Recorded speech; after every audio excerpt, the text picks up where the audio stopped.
Assalamualaikum warahmatullahi wabarakatuh. Selamat datang kembali di podcast ID Cabang Kota Tasikmalaya. Kali ini saya Dr. Dewi Patriani, saya spesialis anak di RSUD Dr. Soekarjo Kota Tasikmalaya, akan memandu podcast ketiga di ID Cabang Kota Tasikmalaya. Podcast kali ini dipersembahkan untuk ibu-ibu pintar di seluruh Kota Tasikmalaya dan kita kedatangan seorang tamu yang sangat spesial. Beliau adalah dokternya anak-anak di seluruh Kota Tasikmalaya. Selamat pagi Dokter Karna. Selamat pagi. Waalaikumsalam warahmatullahi wabarakatuh. Saya perkenalkan dulu, beliau adalah Dokter Karna Mulyadi, spesialis anak yang lahirnya sebetulnya di Ciamis ya Dok ya? Ciamis. 73 tahun yang lalu ini Dok, luar biasa sekali. Dokter Karna ini menyelesaikan pendidikan dokter umum dan dokter spesialis di Fakultas Kedokteran Universitas Indonesia Jakarta. Dan kali ini kita secara spesial akan berbicara mengenai tumbuh kembang pada anak.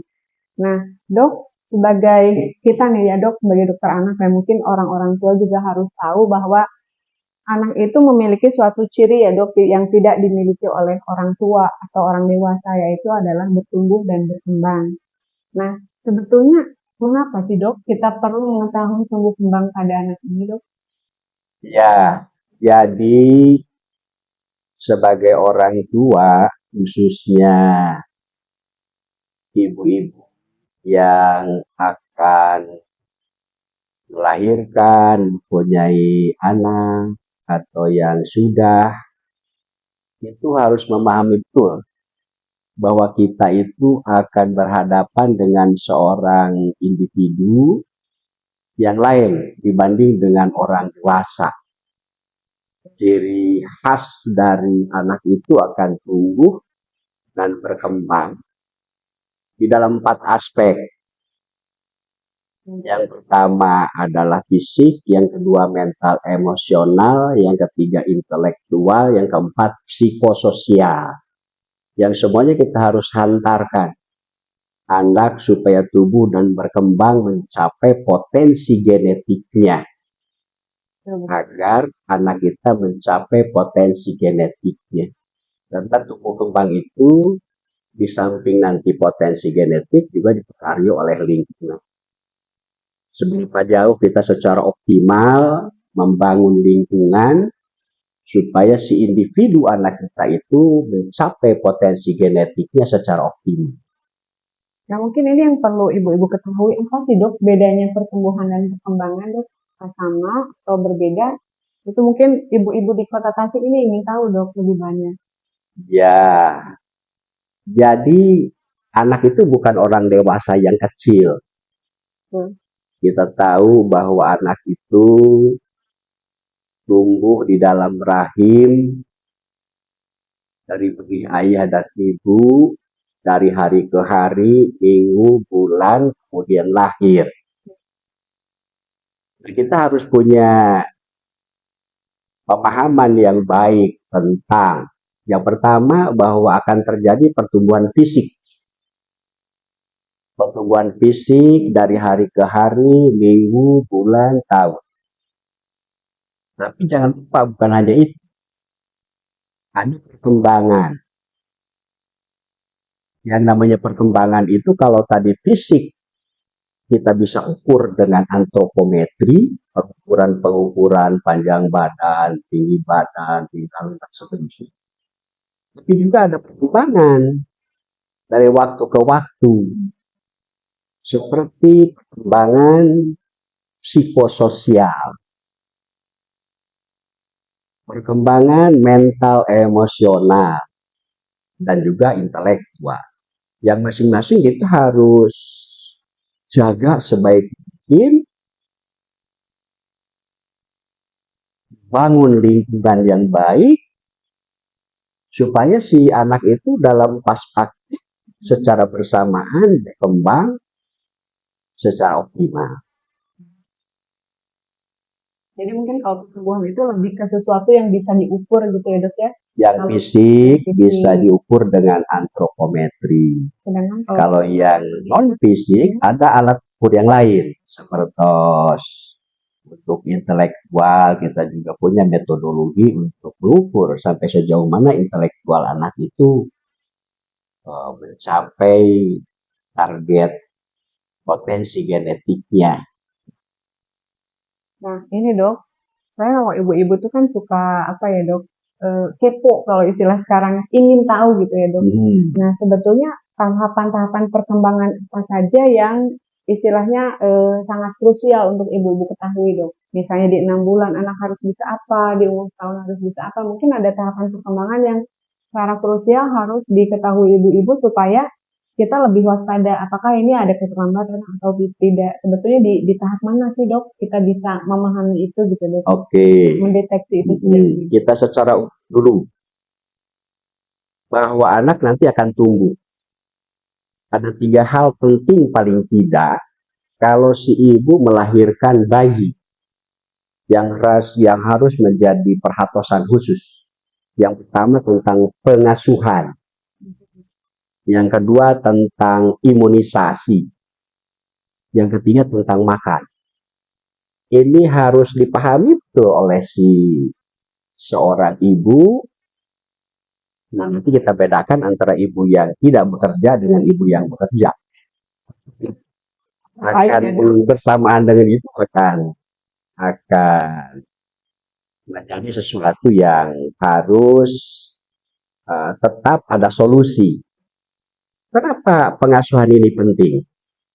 Karena nanti ada 2 hal paling tidak dalam pengasuhan ini.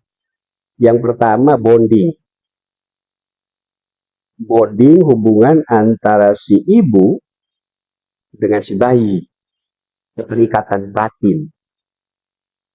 Usahakan, ini biasanya kita kalau anak pertama, cucu pertama, itu peranan pengasuhan ini diambil alih. Atau ibu yang bekerja. Ada substitut. Nah, kalau ya ada pengganti pengasuh. Satu bonding. Kenapa bonding ini penting? Karena nanti pada hari-hari pertama, minggu-minggu pertama, bulan-bulan, keterikatan batin antara ibu dengan anak ini akan menjadi modal dasar kemudian hari. Karena kita suatu saat harus mendidik anak kita. Mendidik anak kita tentang baik, buruk, salah, benar, harus, jangan, boleh, tidak boleh. Dan sekolah yang pertama dan utama adalah rumah.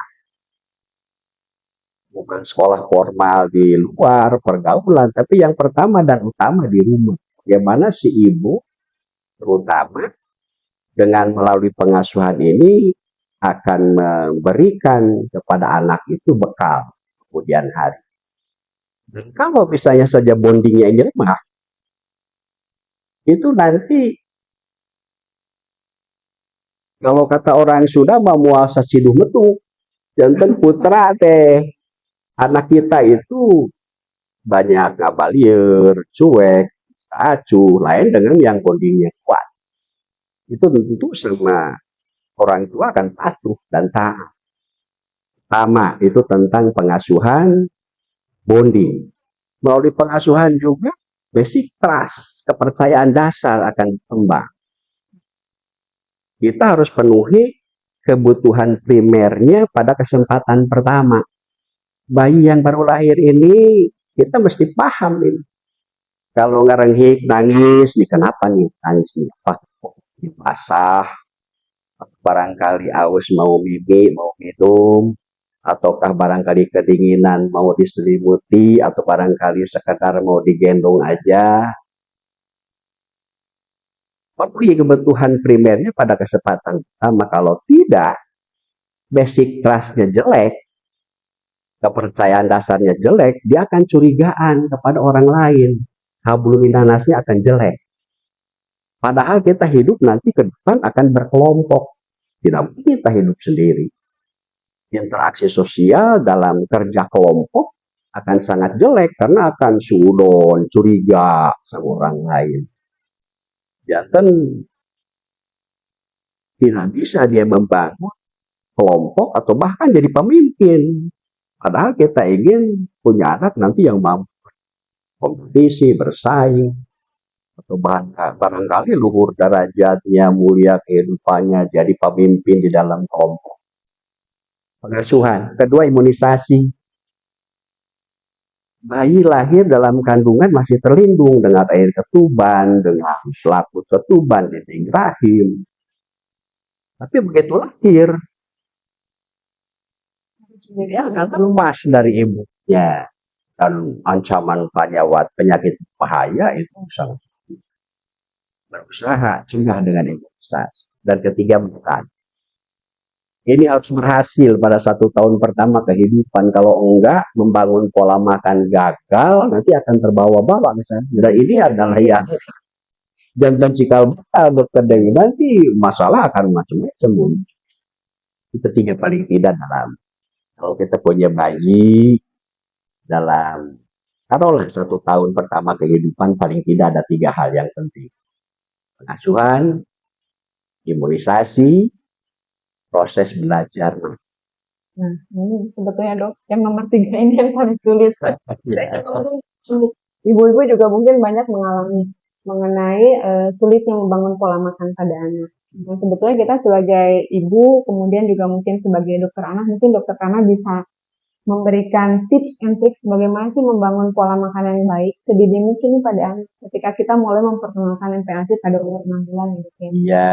Bagaimana kita nanti rata-rata tuh dok, nanti di umur 2-3 tahun tuh kadang konsul ke dokter, dan anaknya sulit makan gitu, padahal memang kan harus sudah bangun sejak sebelum. Ya.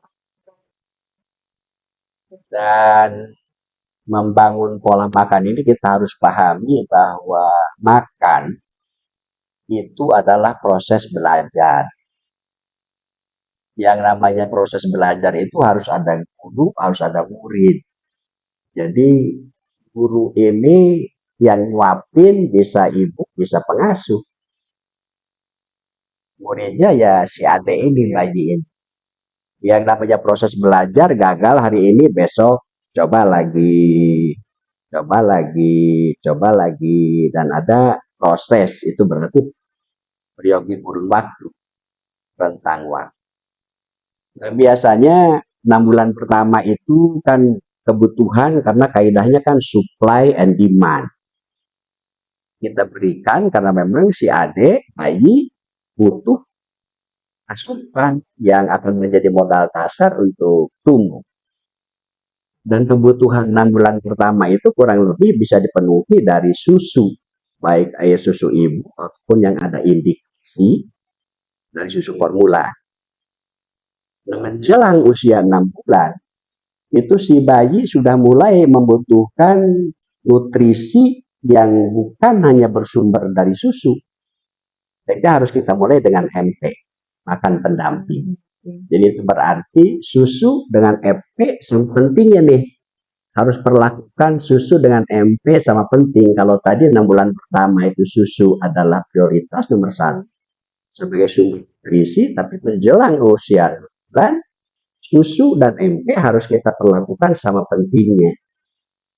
Dan nanti satu saat ini kalau susu itu sumber protein dan lain-lain akan digantikan oleh MP dan selanjutnya, sehingga kebutuhannya dipenuhi. Nah, yang jantan masalah adalah memahami proses belajarnya ini.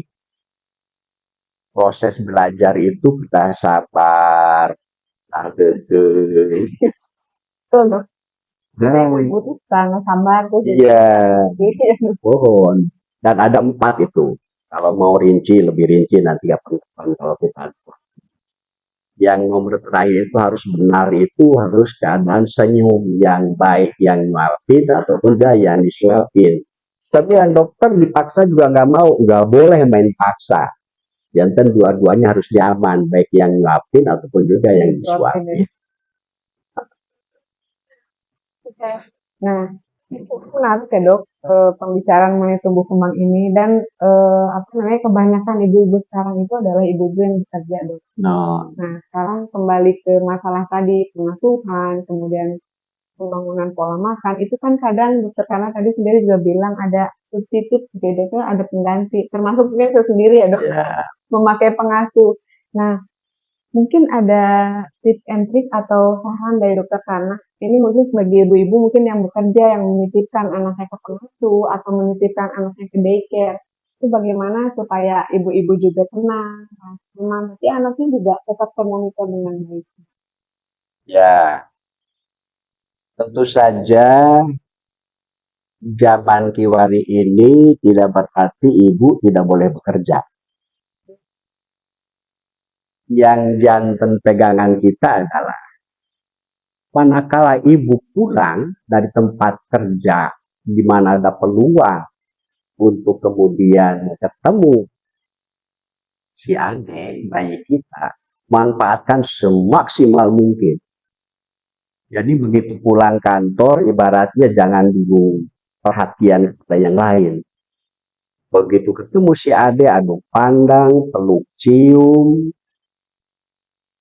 Tentu saja selama ada di rumah usahakan semua pekerjaan pengasuhan anak kerjakan sendiri sepanjang kita ada di rumah. Dari sisa-sisa sampai kerja gitu di rumah. Nah, bahwa kemudian ada substitut sepanjang kita kerja itu dulu ada pernah penelitian. Ada substitut yang dilakukan penggantinya untuk oleh ayah. Ada substitut yang diperankan oleh nenek. Ada juga substitut yang diperankan oleh asisten rumah tangga. Nah, itu ada penelitiannya itu dulu udah lama. Dan yang paling bagus adalah substitut itu adalah oleh ART yang punya riwayat punya anak dan sudah cukup usia. Beda kalau ART yang masih remaja, muda, mohon. Begitu juga oleh ayah atau bahkan oleh nenek. Kenapa ini harus hati-hati nih? Kalau substitutnya oleh nenek, karena nenek perilaku nenek terhadap cucu itu kadang-kadang berlebihan rasa sayangnya.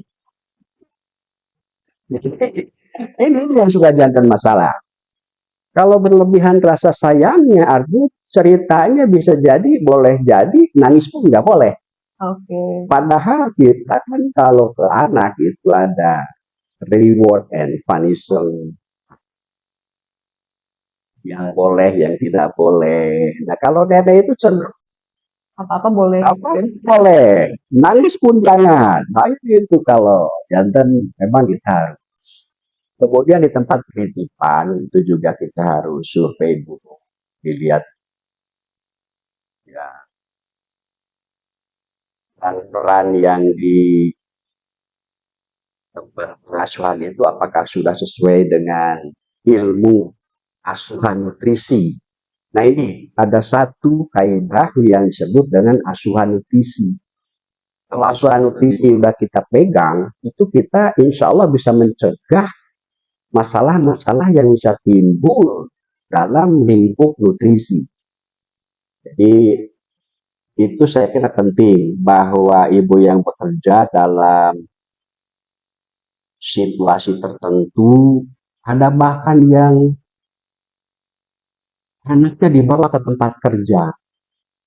Suasananya itu tentu saja beda di tempat kerja dengan di rumah. Dan itu masalah tersendiri. Karena dalam rumah tangga ini masing-masing kita punya masalah masing-masing. Belum tentu kita mampu menggaji asisten rumah tangga. Atau mungkin nenek jauh.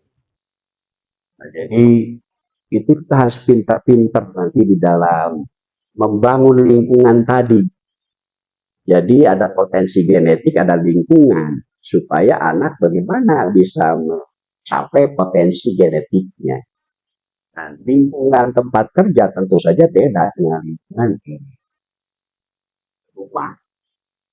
Itu saya kira yang nanti akan memerankan asuhan nutrisi siapapun harus dibekali oleh 4 hal dalam membangun pola makan usia menjelang 6 bulan sampai 12 bulan. Itu ada fase-fase supaya anak mendapatkan asupan nutrisi yang pada satu titik nanti anak ini pola makannya sudah bagus.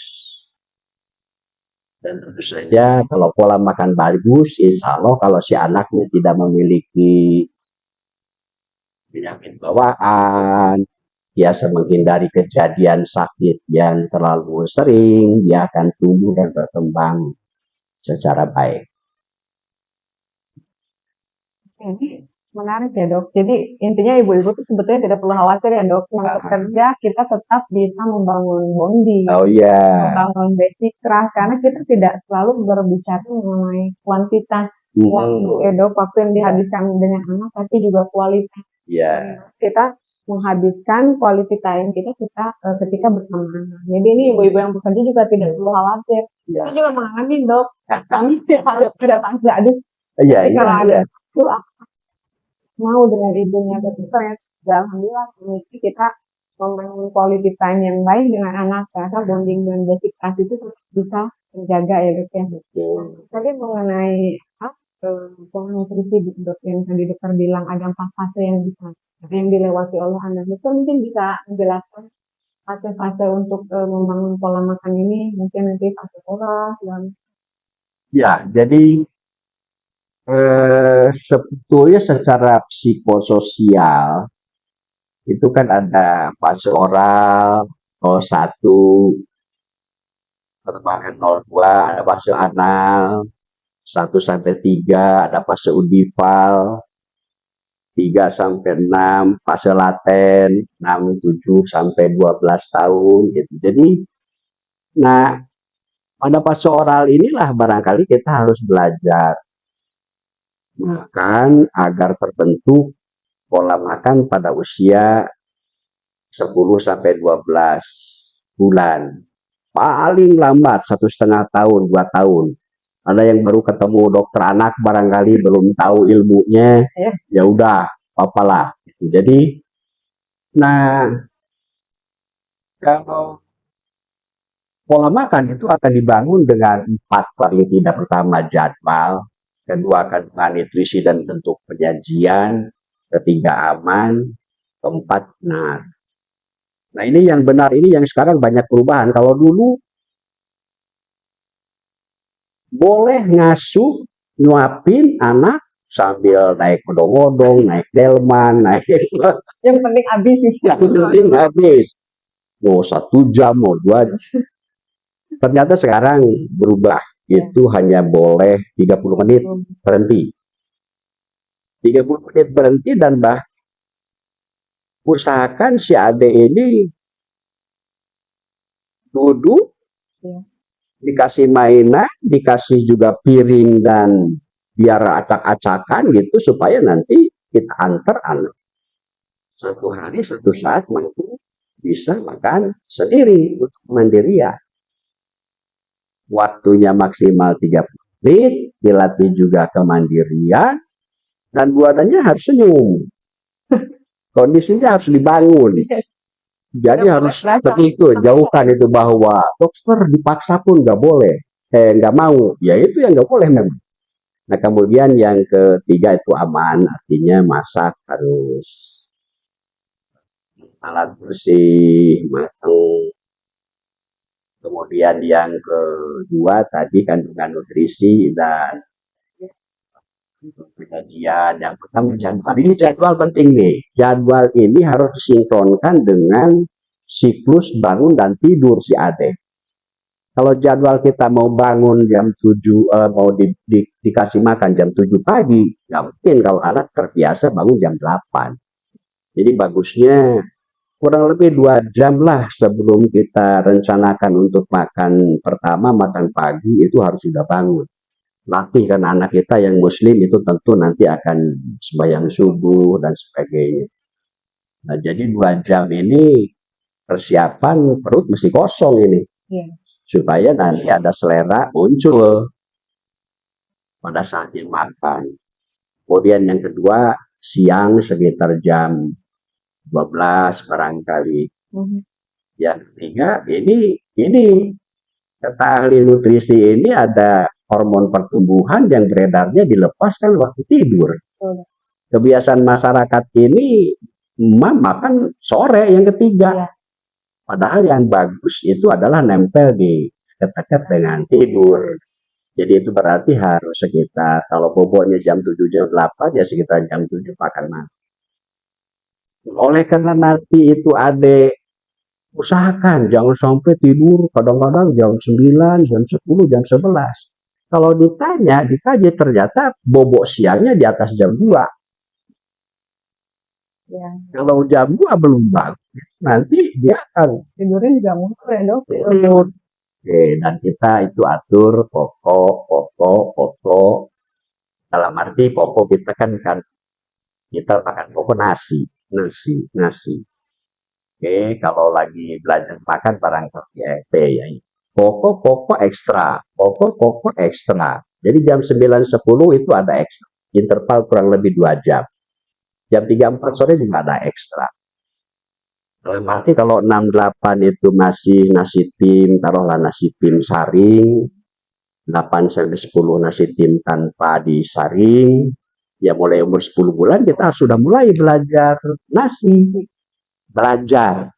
Ya namanya belajar. Dan hati-hati ada kasus yang nempel, muntah. Sekarang kalau nggak salah perinatologi itu nggak boleh pakai sarung tangan ya dokter Dewi. Karena katanya kalau sering menyentuh bibir tanpa dibungkus sarung tangan itu pusat muntahnya yang dari sekitar mulut itu akan pindah apa namanya, sehingga kalau tersentuh sendok atau itu tidak menjadi rejeksi. Oleh karena refleks muntah ya tadi kalau masih ada lebih sedikit. Saya kira itu dan itu kan 6, 8, 10, 12. Itu fase-fase belajar makan dan ini harus berhasil. Kalau gagal, coba lagi. Hari ini gagal, coba lagi. Hari ini gagal, coba lagi. Sabar, gak boleh putus asa. Kalau nggak suka sesuatu, coba lagi. Bahkan ahli nutrisi kan katanya untuk membiasakan lidah itu kenal dengan jenis makanan tertentu itu 4 hari berturut-turut. Kemudian kalau belum suka sesuatu, ulang-ulang sampai belasan kali.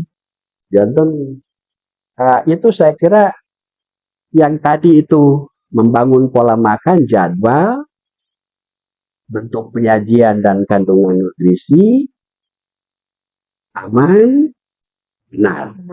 Ini empat hal inilah yang harus dibangun dalam 1 tahun. Usahakan 1 tahun pertama kehidupan itu usia 10-12 bulan pola makan ini udah terbangun. Kan memang kalau udah di atas 1 tahun membangun pola makan itu jauh lebih sulit ya dok ya. Kan itu yang misalnya kok makan gini khawatir diberikan makanan yang kasar takut anak belum bisa minum.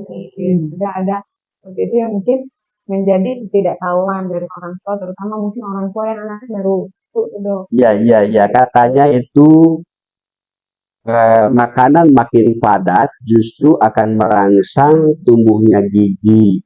Sebetulnya pada hari pertama, bulan pertama itu benih gigi kan katanya sudah ada di dalam gusi. Kalau kita deteksi dengan fotografi itu sebetulnya sudah artinya, cuman kapan munculnya itu harus dirangsang dengan makanan yang padat dan baru dibilang terlambat tumbuh gigi kalau 18 bulan belum juga muncul. Seringkali kita dapatkan belum muncul sesudah manakala kita tanya ternyata makannya masih makanan yang lunak, jadi jangan dibalik dulu munculnya gigi kasih yang padat. Ibu-ibu mudah-mudahan jadi lebih mendapat pencerahan dok ya seperti itu. Ya, nah ini edukasi yang seperti ini dokter ini barangkali ya ini mudah-mudahan masyarakat menjadi lebih menghayati, memahami bagaimana ya membangun pola makan itu sesuatu yang sangat penting. Seperti tadi ada 3 hal, pengasuhan, imunisasi, membangun pola makan. Ini 3 hal yang sangat penting. Jadi menanyakan fungsi dok. Iya, iya, iya. Intinya ibu-ibu itu, kalau yang ibu muda dok, terutama daripada kita itu, kadang mereka belum bisa fleksibel dok.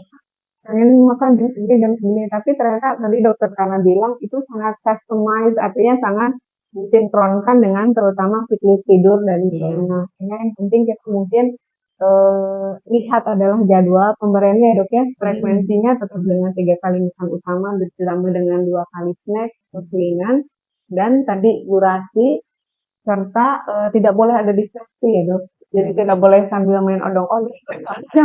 Nah, jadi usahakan memang anak itu makannya duduk di meja, kalau bisa disertai oleh orang tuanya gitu.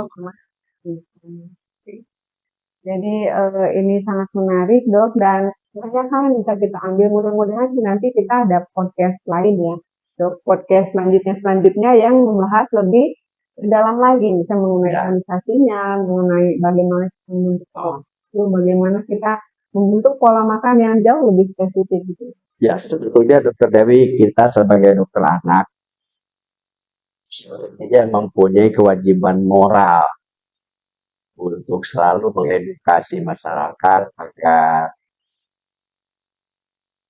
bagian populasi kelompok ibu-ibu yang belum akan atau sudah punya anak, terutama yang awal-awal kehidupan ini, ya mampu membangun pola-pola yang mengantarkan anaknya seperti tadi bisa mencapai potensi genetiknya dengan menghantar kita hantarkan mereka pada satu fase, karena kita kan fotonya kita mau Indonesia emas tahun sekian. Kita akan memanfaatkan bonus demografi, yaitu berarti anak-anak kita ya dengan membangun pola makan, pengasuhan yang baik, memahami tumbuh kembang, insya Allah mereka akan tumbuh dan berkembang sehingga satu generasi satu saat itu ya mampu merespon sesuatu yang kita harapkan bersama. Jadi anak Indonesia itu mampu bersaing secara global dengan potensi genetiknya yang optimal. Kalau kita berbicara mengenai Indonesia Emas 2045, artinya anak-anak kita sekarang yang baru lahir itu akan menjadi pemimpin ya. Produktif, kemudian menjadi pemimpin, dan mampu bersaing tidak hanya regional nasional, tapi usahakan secara global negara kita akan industrialisasi, mampu menyerap ilmu dan keterampilan. Kedua hal kelihatannya yang tentang disiplin itu harus ditumbuh kembangkan. Rumah sebagai sekolah yang aman dan utama, kemudian tanggung jawab, kemudian bisa berinteraksi dalam kelompok. Ya, sebenarnya kecil itu. Bagaimana si anak kita itu disiplin, yang kecil-kecil lah, simpenlah sepatu di tempatnya. Kalau habis mandi, anduk simpen di tempatnya, pensil simpen di tempatnya. Sepatu bekas pulang sekolah ganti baju, atau pagi-pagi membereskan tempat tidur. Jadi itu mungkin hal-hal yang sepertinya kecil, tapi dan tadi membangun pola makan itu adalah latihan disiplin. Latihan disiplin wasilahnya melalui disiplin makan. Biasanya kalau orang ingin maju tentu saja ada dua hal, disiplin dan yang berikutnya tanggung jawab. Kita harus latih tanggung jawab. Bahkan nanti ada stimulasi edukatif, pasti tertentu, kita menyeimbangkan belahan otak kiri dan kanan dan seterusnya. Barangkali pada momen kesempatan yang lain kita bisa bicarakan lagi. Iya. Ini pesannya untuk jadi klasik bahwa nanti dokter karena mau bicara. Oke, Insya Allah, insya Allah. ya dok, mudah-mudahan ya ada waktu dan kesempatan lagi nanti kita belajar lebih banyak. Nah ini mungkin terakhir dok, mengingat waktunya terbatas, mungkin adakah take home message atau pesan untuk ibu dokter, boleh misalnya mengenai tumbuh kembangnya, mengenai pola makan, pesan tadi yang ingin dokter sampaikan sebagai penutup acara ini dok. Iya, jadi satu pengasuhan, dua imunisasi, tiga membangun pola makan. Karena kalau kita bisa membangun pola makan secara optimal, secara maksimal, insya Allah masalah-masalah yang kita hadapi sekarang ini, stunting dan sebagainya, itu bisa dicegah.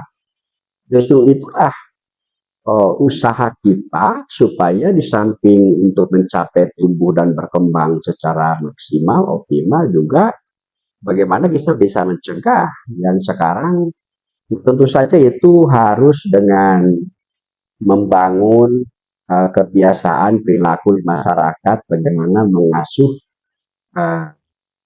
buah hati kita itu secara baik dan didasarkan kepada ilmu pengetahuan yang sehingga ya kita edukasilah masyarakat. Kita edukasi masyarakat dan kita sebagai dokter anak mempunyai kewajiban tanggung jawab moral. Mudah-mudahan apa yang kita lakukan sekarang bisa dicerna oleh masyarakat luas dan dalam mengantar tumbuh kembang anak-anak kita sehingga nanti anak kita menjadi anak-anak yang ukur derajatnya, kemudian kehidupannya, saroleha, bersaing dengan semua kelompok masyarakat, terutama secara global yang sekarang sedang berkembang sangat pesat. Itu saja barangkali. Banyak sekali kita pelajari hari ini dok. Dokter, terima kasih banyak atas waktu dan Sami-sami. Ya. Mudah-mudahan kita bisa berjumpa lagi di lain kesempatan dok. Insya Allah, insya Allah. Stay tune ini untuk ibu-ibu Kota Tasik, Dokter Karna mudah-mudahan di kemudian hari akan bisa memberikan edukasi yang lebih banyak lagi mengenai tumbuh kembang pada anak. Mudah-mudahan podcast kali ini bisa memberikan manfaat bagi kita semua. Sampai jumpa di podcast ini cabang Kota Tasikmalaya selanjutnya. Assalamualaikum warahmatullahi wabarakatuh.